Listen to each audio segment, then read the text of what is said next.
Okay guys, continuing with the axe files. Now let's talk about an axe. Okay? We've talked about the hand axe already. Now we're going to take a step up. Now this is an incomplete project, so don't go to hollering, okay? This is a camp axe, or a canoe axe, or a light axe, or a boy's axe. There's many names for it. It has a relatively long handle and about 1.5 pound, 2 pound head. A relatively light head, relatively long handle. It's designed to be used as for light camp duties, felling small saplings, splitting small camp wood, etc. It still has a hammer pole, so it can be used for pounding tent stakes. And it does have a good usable edge. It is basically, when you step up to this, you're taking the hand axe and putting a long handle on it for more reach and more power. Now I can split small wood. Now I mean like 4, 6, 8. I can do bigger with skill and knowing what I'm doing. And again, if I want to split much bigger wood, I can start the split with this and then put in a series of wedges and using the hammer pole on this, pound wedges and split a large log to make boards and etc. But it's still not a huge encumbrance, and there are many guys that have carriers for this that allow to carry you on their back. This is great in a canoe for finding the camp wood, because I find a damn tree, I can limit quickly with this. I can process 4, 6, 8 inch thick trunk relatively quickly into fire-sized lengths that I can drag back to the fire and just simply burn them in half. So this greatly accelerates my ability to process larger wood, especially for fuel in the winter. Now a hand axe is great in my part of the country. If I was going to be up north in the winter, I would need an axe, a real axe, bigger than this even, because I have to produce bigger piles of firewood, more substantial size, so it burns longer, because I'm trying to keep warm all night. And that's where you need the bigger axes across the board. But down here in my part of the South, I can get by with just this for any kind of camping duties or shelter building duties. This will be fine. Now this axe weighs, I would say, about 3.5 to 4 pounds total. And I have not completed it where I've put the head down. Those of you that watch my channel remember a little over 2 years ago, maybe 3 now, I talked about rehandling my Norland axe. Well, this is it. No, I never finished. Blackie got distracted. So that's what this one is. The hammer needs to be driven on down, this cut off, and the whole thing stained and brought into. But it's 90% complete, I'd call it. I just got to do the finishing touches of seating it, cutting it, putting the wedge in, and finishing the handle. And I will get around to that. But that's what this is. This is a camp axe. This is a boy's axe. This is a canoe axe. And this is what I know it as down here in my South, is a canoe axe. Something you carry along for limbing or to cut your way through a blockage in the river. Okay?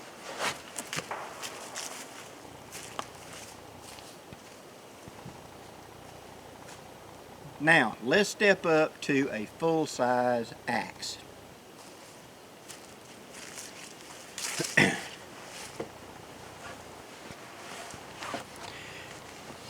Earlier in the first video I talked about, we were going to be talking about a double bit.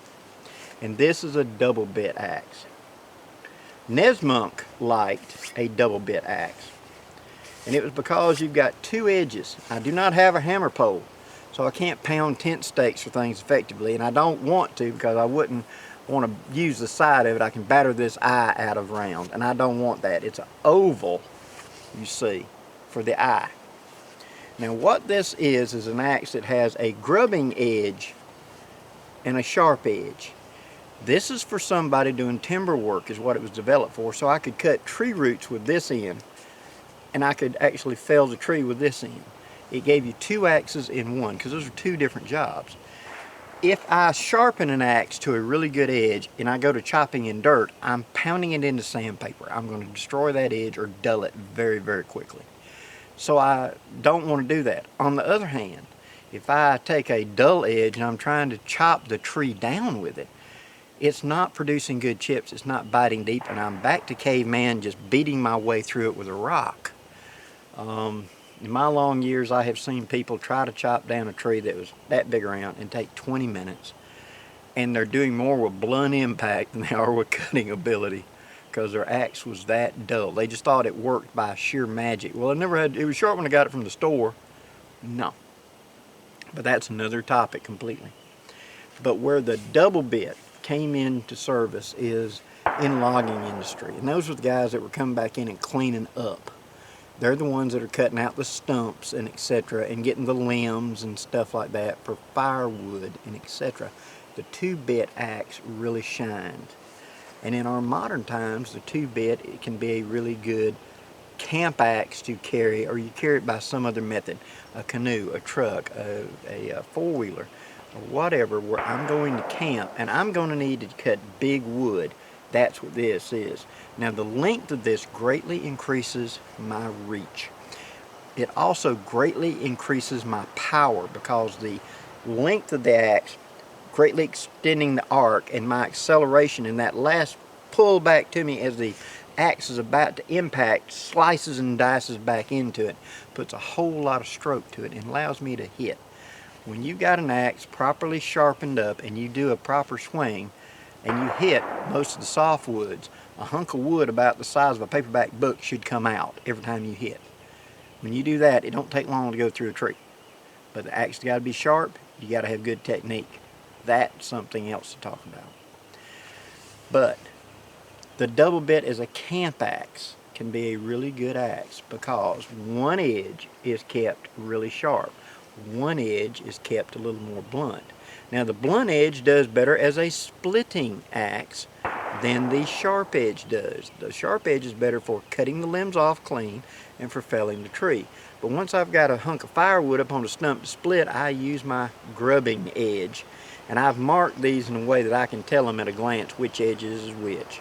So this edge is not nearly as sharp, it's a little more robust, because it's going to be doing blunt impact to force that grain apart. I don't want it to slice between those fibers of the wood, I want it to bust between those fibers of wood and impact more energy to spread the wood.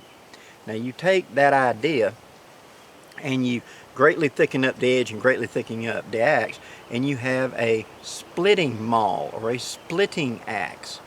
That is not for chopping down a tree, it's for splitting firewood, because it's more of a wedge. And on impact, it's got just enough edge to force its way in, and then that shoulder shoves it out by blunt impact. And like dominoes, the fibers will tear down so far. With enough impact, they'll go all the way through and it pops up in half. So you split firewood. So this is my cutting and grubbing axe right here, and also my splitting. This is about the biggest axe I want to carry in the field for a job. And this is dead of winter, we're doing that, or we're building shelters or something like that. That's the only reason I'm going to carry such a big axe into the field with me. We're doing serious work. The little axes will handle everything up to that point.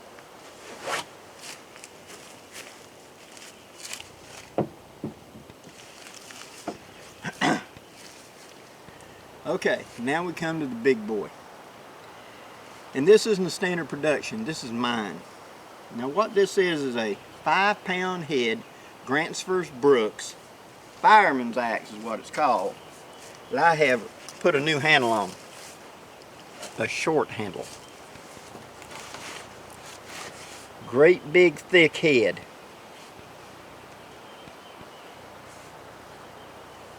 See how wedge it is?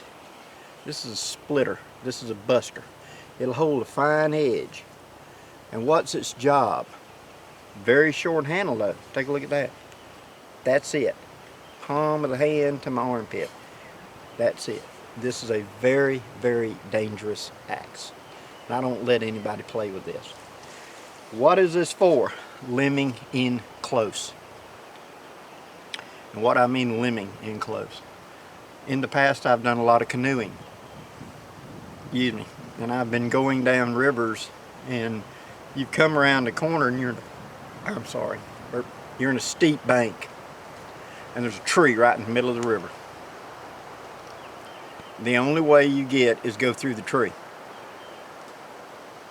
I've carried this before to clean out stuff like that. Get in there and chop that stuff where water will wash it on out. Unhang it, so it'll get out of the way and it'll free up the waterway for us doing canoeing. I've also used this for limbing on a downed tree in the thick cover. As I've showed you many times, I live in lower Alabama, which is considered a semi-tropical jungle. It is so thick in here you can't see 20 yards. Most of the time you can't see 10 yards.